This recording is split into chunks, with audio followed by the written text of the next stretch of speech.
ایک چیز جو مجھے بڑا مسئلہ آ رہا ہے اپنے ملک میں، وہ ضرور آپ بات کریں۔ مولانا رومی، ان سے کسی نے پوچھا کہ قوم کیسے مرتی ہے؟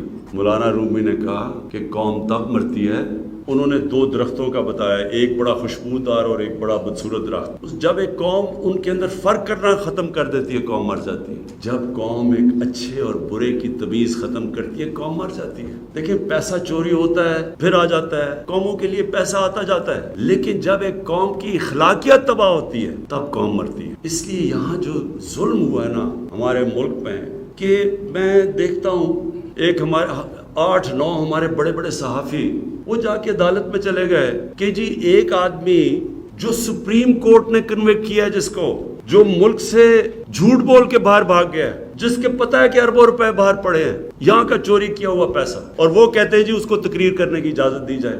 یعنی ہم کیا میسج دے رہے ہیں اپنے نوجوانوں کو، اپنے یوتھ کو؟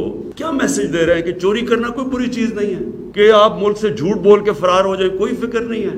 آپ کے پاس اربوں روپے کی باہر پراپرٹی، آپ جواب ہی نہیں دے سکتے، لیکن آپ کو تقریر کرنے کا موقع دیا جائے۔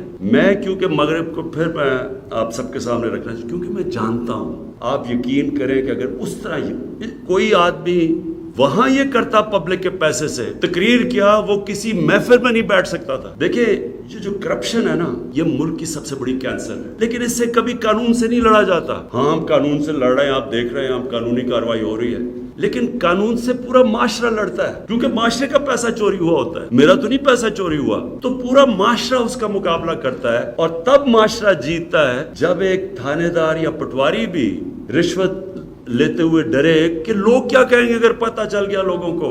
یہ سمجھنے کی بات ہے، جب معاشرے کے اندر ویلیو سسٹم یہ ہو جاتا ہے کہ وہ معاشرہ ایکسیپٹ ہی نہیں کرتا جو آدمی اس معاشرے کے پیسے چوری کرے، قانون توڑے، تب وہ معاشرہ جیتتا ہے کرپشن کی جنگ۔